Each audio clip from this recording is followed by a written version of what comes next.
Jérôme, c'est à cause de toi. Ouais, c'est tout. C'est tout, c'est tout.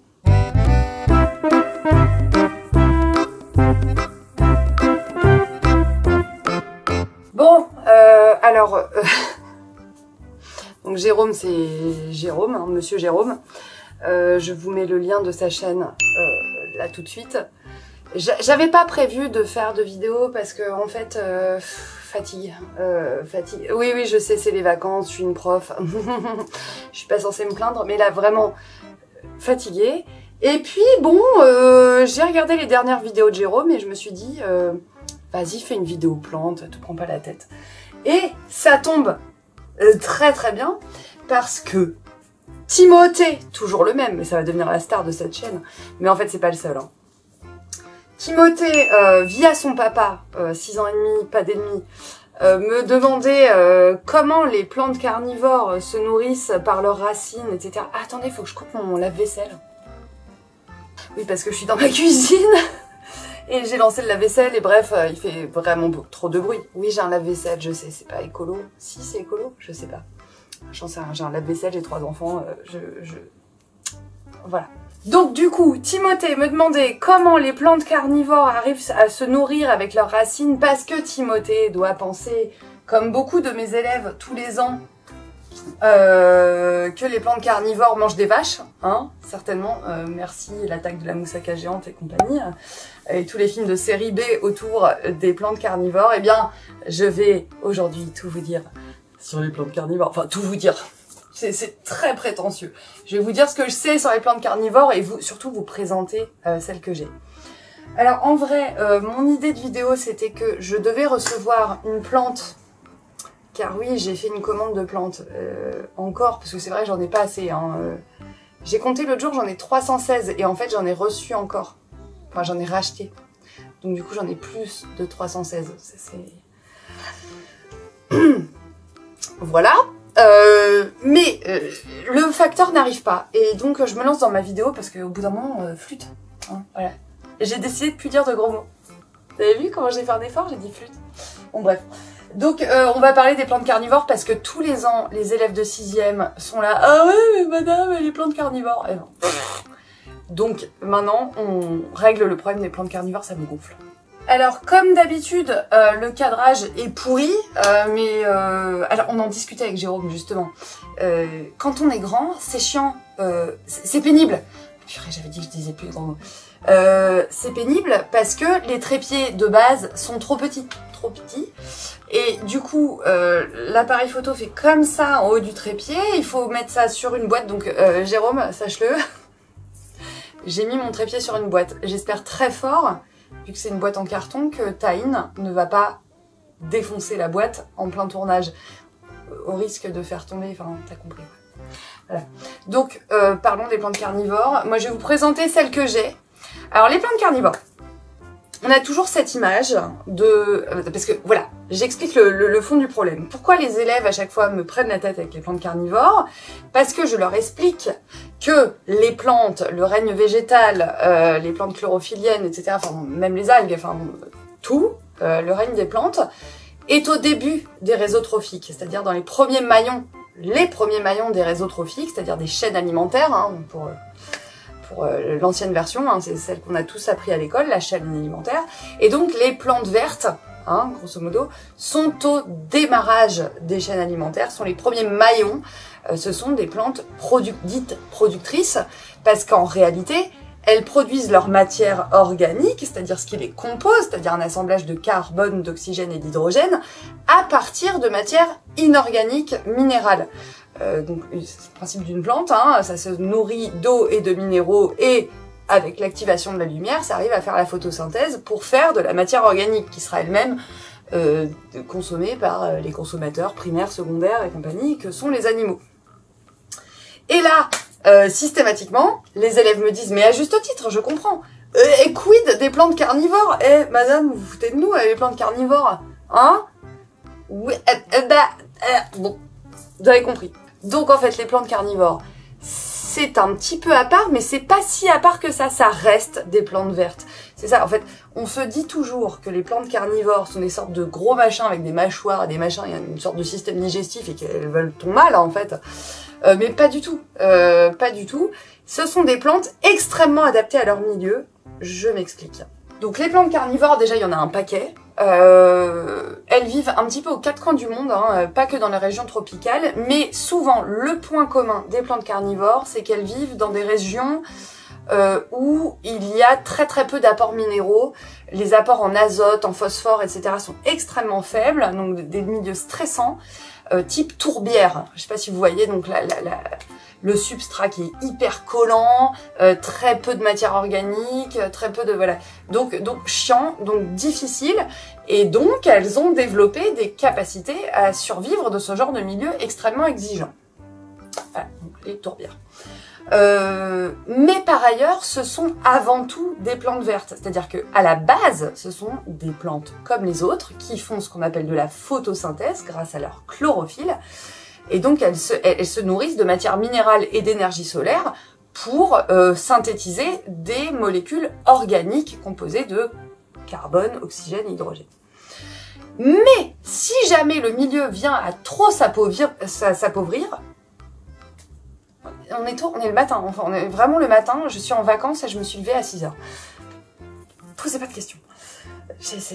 Voilà. Donc, si le milieu venait à vraiment s'appauvrir, elles sont capables, en deuxième intention, de mettre en place des pièges et des stratégies pour venir choper de la matière organique, c'est-à-dire venir bouffer clairement des êtres vivants, des animaux.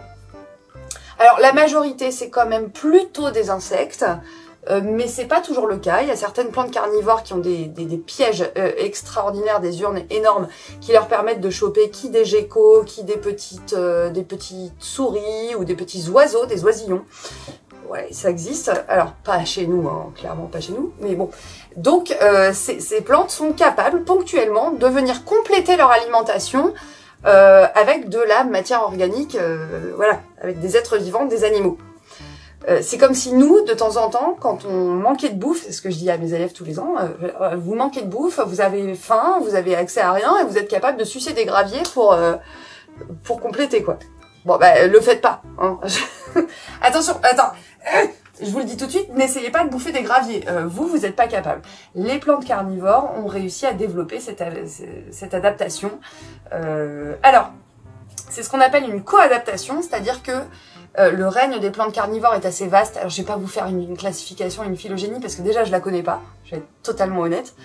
Mais ce que j'ai lu, parce que je me suis quand même un tout petit peu documentée sur le sujet, c'est que dans plusieurs branches de la famille des plantes carnivores, il y a eu des co-adaptations, c'est-à-dire elles ont développé chacune des stratégies qui visaient à choper de la matière organique pour compléter leur alimentation minérale de base, leur autotrophie de base. Elles deviennent hétérotrophes ponctuellement, mais chacune d'une manière différente. Donc c'est ça qui est assez rigolo, et c'est ce qui explique la grande variété des plantes carnivores. Alors, venons-en au fait des plantes carnivores. J'en ai chez moi, j'en ai pas beaucoup, j'en ai... Attendez... 1, 2, 3, 4, 5, 6, 7, 8. J'en ai 8 qui vont bien, et j'en ai eu pas mal que j'ai fait crever. Bon, je vous expliquerai. Mais donc, voilà, j'en ai 8 qui vont bien et qui illustrent les différents process de captation des proies. Donc, à la base, les plantes carnivores sont des plantes totalement hétérotrophes, c'est-à-dire qu'elles font de la photosynthèse, elles captent l'énergie lumineuse, et via leur chloroplaste et leur thylakoïdes, elles arrivent à synthétiser à partir de matières minérales, c'est-à-dire d'eau et de sels minéraux, elles arrivent à fabriquer des molécules organiques. Mais quand dans leur milieu, ça se passe pas bien, elles sont en stress, elles mettent en place des pièges. Elles sont capables de mettre en place des pièges qui leur permettent de choper de la matière organique, de la dégrader et d'en utiliser les composés azotés, hein, principalement, parce qu'une plante, c'est comme ça que ça fonctionne, ça reste des hétérotrophes. Elles n'ont pas, si vous voulez, sortez-vous de la tête l'idée qu'elles ont une énorme mâchoire et qu'elles font un rot éventuellement après vous avoir bouffé et que ça passe par leur estomac et tout. Non, pas du tout. Les pièges en question, en général, ce sont des feuilles modifiées. Et en fait, ces feuilles modifiées, je vais vous montrer après, hein, j'ai plein d'exemples. Ces feuilles modifiées développent des pièges, alors soit actifs, soit passifs. Il y a 2 catégories de plantes carnivores, grosso modo. Hein. Soit les pièges sont actifs, c'est-à-dire qu'il y a vraiment un mouvement qui peut s'observer pour piéger la proie. Et là, elles vont sécréter, en fait, dans leur piège, des sortes d'enzymes digestives. Alors c'est souvent des hydrolases et souvent des protéases PP, je crois. Je me souviens plus exactement le nom. Enfin, c'est des protéases de stress que les plantes produisent en cas de stress en général, mais sauf que elles le surproduisent. Et donc la bestiole est piégée dans l'urne ou la mâchoire ou tout ce que vous voulez, et va être disloquée par ces protéines digestives, par ces enzymes digestives, et la plante ne va récupérer que l'azote, éventuellement le phosphore, enfin une partie seulement de la proie qui s'est fait disloquer. Alors il y a toujours la question, attendez, je me perds, pensez en étoile, Jérôme, toi-même tu sais. Donc il y a des pièges actifs qui sont mobiles, je vais vous en montrer un, et il y a des pièges dits passifs, en fait juste la plante fait rien, elle bouge pas, etc. Mais la proie va venir se planter dedans, soit parce que en général, c'est parce qu'elle génère des odeurs attractives pour ses proies, notamment pour les fourmis avec les népenthes. Vous verrez, les urnes que mettent en place les népenthes génèrent des odeurs qui vont attirer les proies, et donc les proies vont se perdre dans l'urne, et puis impossible de repartir parce que les parois sont glissantes, etc. Et puis vous avez des pièges dits passifs. Donc eux, c'est tous les dispositifs collants. La Pinguicula que j'ai là, elle a des feuilles collantes, et en fait la bestiole n'est pas spécialement attirée, mais elle passe dessus, elle reste collée, et puis terminé, fini, synthèse d'enzymes, et donc elle se fait digérer quoi sur place. Alors les élèves, voilà, c'est ça que je voulais dire, les élèves souvent me demandent mais c'est hyper dangereux, si on met notre doigt dans une plante carnivore, on va se faire digérer. Ça marche pour des petites proies en général, en tout cas les plantes carnivores qu'on a ici, voilà, s'attaquent pas à des grosses proies. Et puis quand bien même vous n'êtes pas débile, excusez-moi, vous mettez votre doigt, vous sentez que ça picote, vous retirez. Voilà, donc bon, effectivement, si vous mettiez toute votre main dans une urne géante d'une plante carnivore tropicale qui a des urnes grosses comme ça, et vous la laissez malgré la brûlure, etc. Oui, effectivement, vous allez finir par avoir des brûlures, voire vous faire digérer la main, mais personne ne le ferait. Vous allez avoir le réflexe de retirer votre main. Tout à fait normal. Les petits insectes, eux, sont bloqués, ils sont piégés, ils tombent dans ce petit liquide digestif et ils n'arrivent pas à en ressortir, et donc malgré eux, ils restent dedans et ils se font digérer. Voilà, donc il n'y a pas de danger, quoi. C'est la question, il n'y a pas de danger. Détendez-vous les élèves, enfin vraiment, vous avez l'air d'avoir peur de la nature. La nature, plus on la connaît, moins on la craint. Et en général dans la vie, les choses qu'on craint, c'est les choses qu'on ne connaît pas. Et je dis choses ou personne. Arrêtons d'avoir peur. Arrêtons d'avoir peur, connaissons l'autre. Ah là, ça y est, je digresse. Bon, bref. Les plantes carnivores, alors, moi, celles que j'ai. Piège passif, par exemple, j'ai... Alors voilà, je vais m'en foutre plein les mains parce que en fait, je vais vous expliquer après. Pinguicula Guatemala, bon, ça c'est un classique. Alors, elle m'a fait, depuis que je l'ai, c'est-à-dire quelques mois, et ça fait pas le focus, elle m'a fait de nombreuses feuilles supplémentaires. En fait, les feuilles sont légèrement collantes, et je ne sais pas si ça se verra bien à la caméra, mais elle m'a déjà chopé pas mal de petites mouchettes. Hein, alerte mouchette. Jérôme, je t'avais dit que c'était une vidéo pour toi, donc voilà, dédicace, alerte mouchette, elle m'en a chopé quelques-unes. Je suis comme toi en ce moment, j'ai pas trop de mouchettes, c'est normal, c'est l'été, c'est parce qu'en fait les peaux sèchent plus vite, donc du coup, je ferai une vidéo sur les mouchettes, parce que je sens que c'est un sujet. Bon, voilà, ça c'est des pièges passifs, c'est juste des feuilles autocollantes. Alors, je suis un peu dégoûtée parce que j'aurais bien aimé vous la montrer en fleurs, je vous la montrerai peut-être dans un plan de tour ou dans un truc. Elle est capable de faire des... Et je m'en refous partout, voilà, normal. Oh là là, mon carrelage, c'est une cata. Elle est capable de faire des grandes inflorescences, voilà. Donc ça fleurit, hein, donc c'est vraiment une angiosperme, hein. C'est une plante à fleurs classique, mais qui a cette particularité, en moment de stress, d'être capable de choper 2-3 mouchettes pour faire le complément, quoi. Vous avez toute la catégorie des Sarracenia. Alors, je vais pas vous lire les noms à chaque fois, si. Sarracenia, je les connais pas, hein, clairement. Barba, c'est possible ça? Oui, peut-être.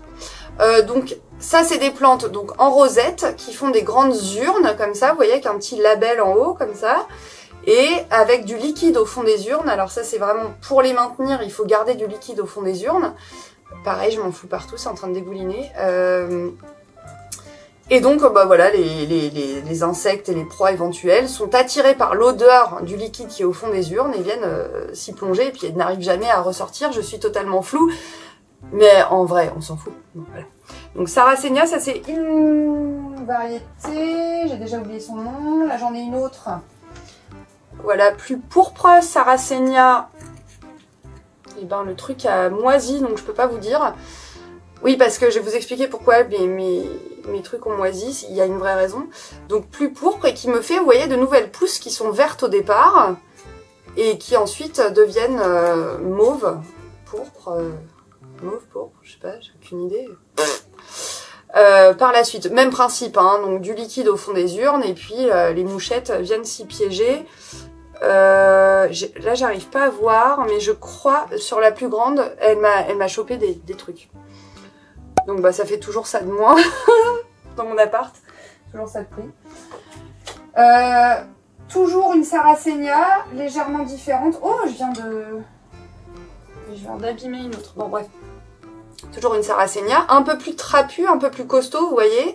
Bon, des variétés, il y en a des centaines. Là, moi, je vous montre les classiques de jardinerie. Hein. Vraiment, je les ai trouvés en jardinerie.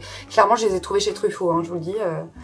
Voilà. Et donc, pareil, même principe, d'urne, un petit peu plus ornementée ici. Ah, purée, vous voyez rien. Et puis, je suis incapable de faire le focus. C'est vraiment un truc, je comprends, j'ai jamais compris. Donc, voilà. Donc, elle va très bien. Elle me fait des urnes. Et j'espère qu'elle me chope tout ce qui passe du moustique, ça m'arrangerait parce que j'en ai marre de me faire bouffer la gueule.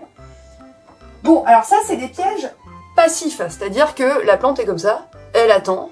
Ah oui, attendez, en piège passif, alors il y en a une que je peux vous décrocher. Voilà. Ça, c'est une népenthès. Moi, j'adore les népenthès. Elles sont magnifiques, donc elles font des feuilles comme ça, toutes vertes. Hein. C'est bien la preuve que ce sont des organismes autotrophes qui font de la photosynthèse avec de la chlorophylle, mais à l'extrémité des feuilles, elles font ce qu'on appelle des urnes, comme ça. Alors ça c'est splendide, avec un petit clapet. Alors le clapet ne se referme pas hein, spécialement, hein. Mais donc au fond il y a du liquide digestif et donc les proies viennent se piéger dedans. Est-ce que je peux vous montrer? Bah voilà, ça c'est typiquement, est-ce que vous allez voir? Là, on a une feuille qui est en train de faire une nouvelle urne. Et en fait, elles m'en font toutes, hein. Elles m'en font toutes, elles poussent, et puis à la fin, ça donne des trucs. Attendez. Je rapproche celle-là parce que sinon ça va être une cata. Allez. Je vous la montre. Je l'ai rempotée il n'y a pas longtemps parce que... Alors, quand je l'ai eu, quand j'ai eu cette népenthès, c'était un bébé plante. C'était vraiment un plug, enfin genre la taille que je vous ai montré juste avant. Voilà. Voilà ce que ça donne. Tout le monde m'avait dit, ça ne marchera jamais. Tu vas la faire crever, et bah résultat quoi? Résultat, non seulement elle crève pas, mais en plus elle me fait des lianes, et en plus elle continue à me faire de magnifiques urnes, vous voyez. Donc là j'ai dû augmenter la taille du pot. Bon, on va reparler des conditions de culture des plantes carnivores pour ceux que ça intéresse. Si vous voulez des carnivores chez vous, bah c'est possible, faut juste savoir quoi faire en fait. Voilà. Donc elle est énorme.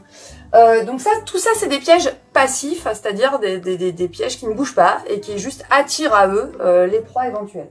Alors en piège actif, alors celle-ci est censée, bon, j'arrive pas à savoir si elle est censée, elle est catégorisée dans les pièges actifs ou passifs.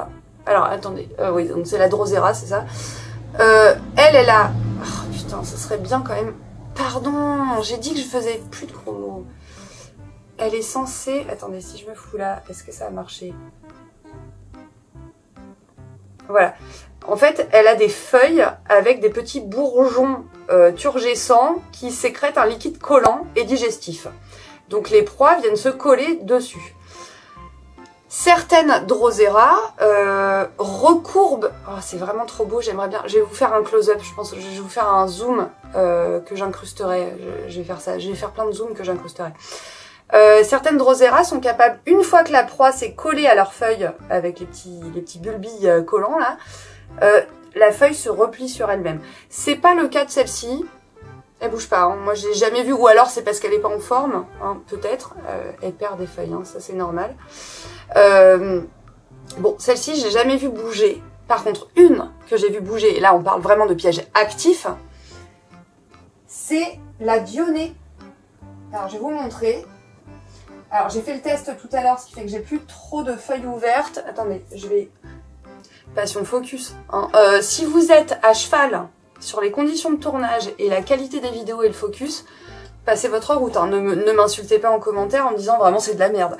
Oui, je sais. Bon, écoutez, grand bien vous fasse, hein, j'ai envie de vous dire. Donc, celle-ci pour le coup, c'est impressionnant. Et alors, il y a un petit système, parce que j'avais vu ça dans un documentaire. Oui, même les profs de SVT, ils regardent des documentaires, ils apprennent des trucs. Hein. J'ai pas tout appris à la fac. Hein. Donc, elle a ce qu'on appelle communément des mâchoires. C'est pas vraiment des mâchoires, hein. C'est en fait une feuille modifiée à nouveau. Hein. Donc, avec un petit système de picot.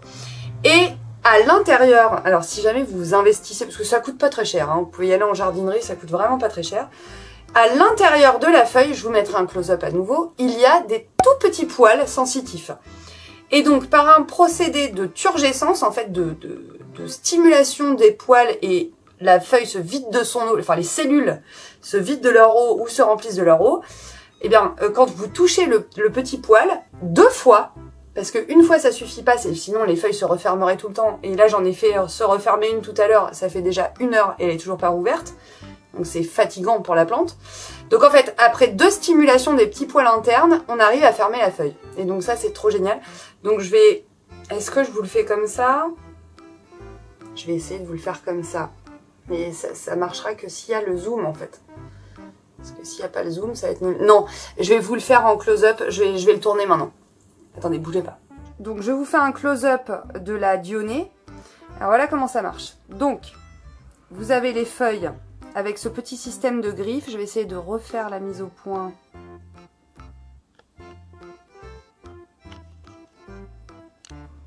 Bon, je bouge plus, je touche plus à rien. Voilà la bête.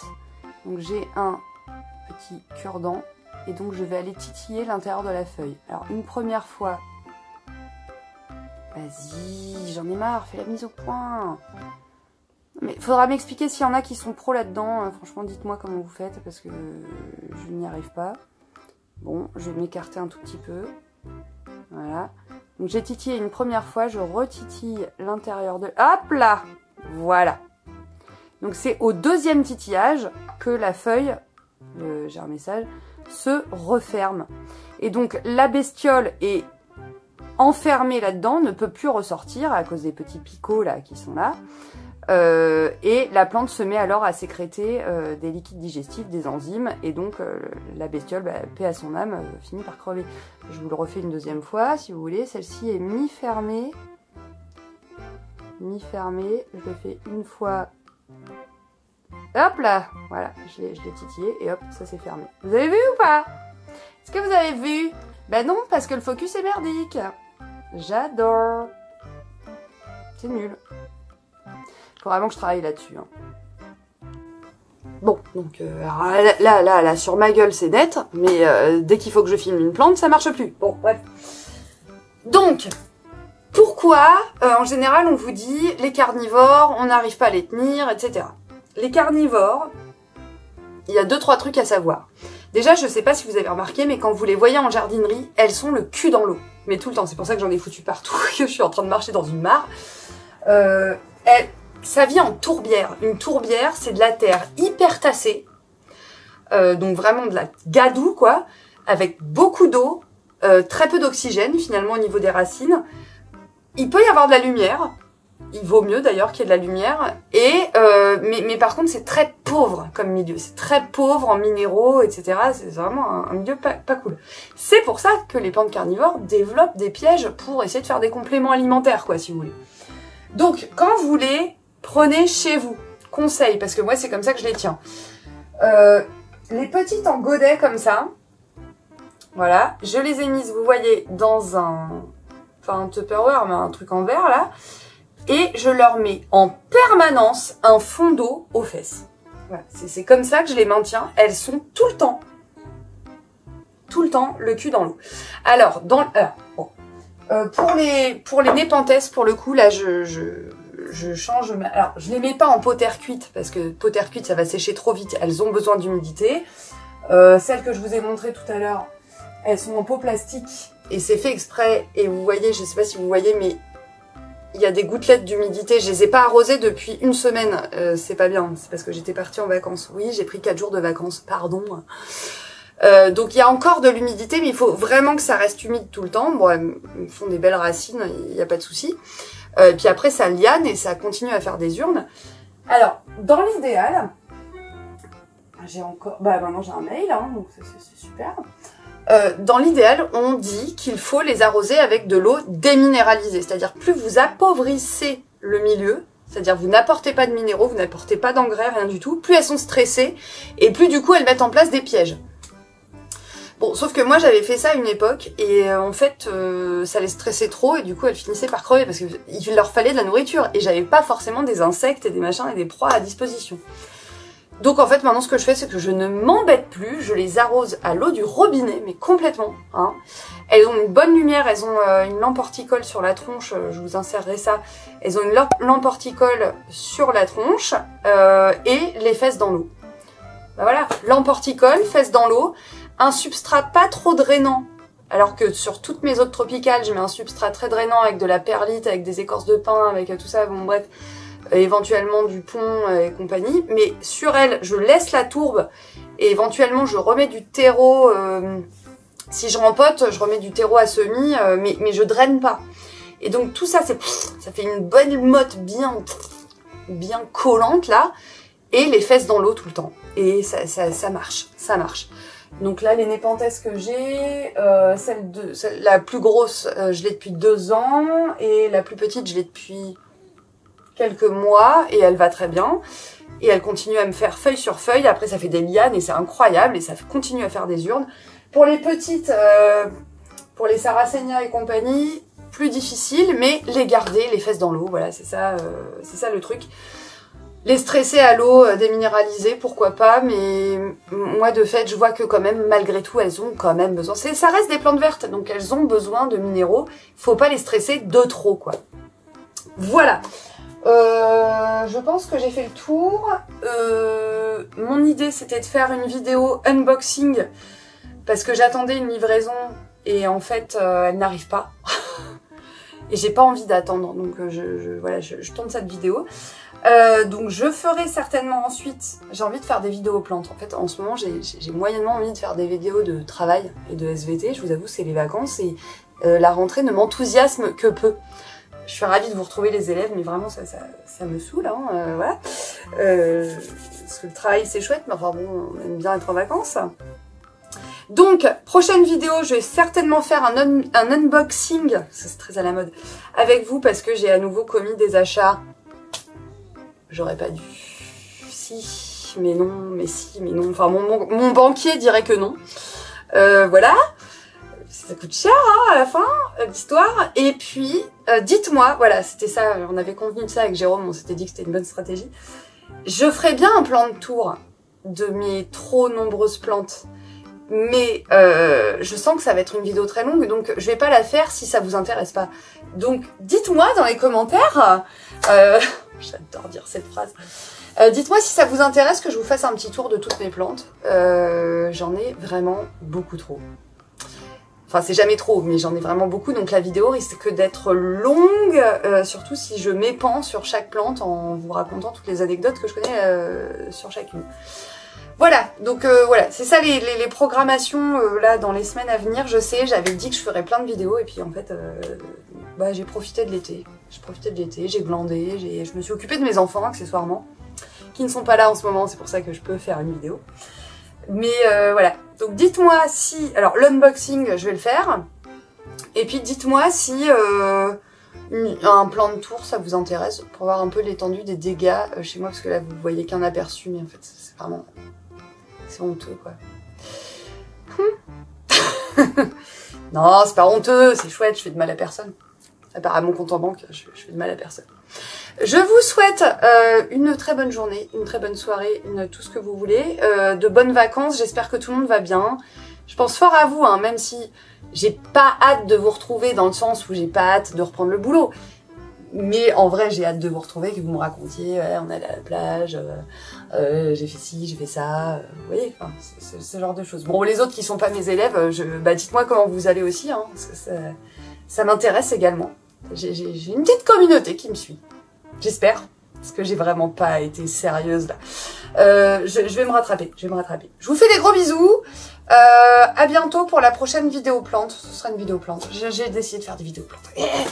Je fais ce que je veux, c'est ma chaîne. Bisous à tous!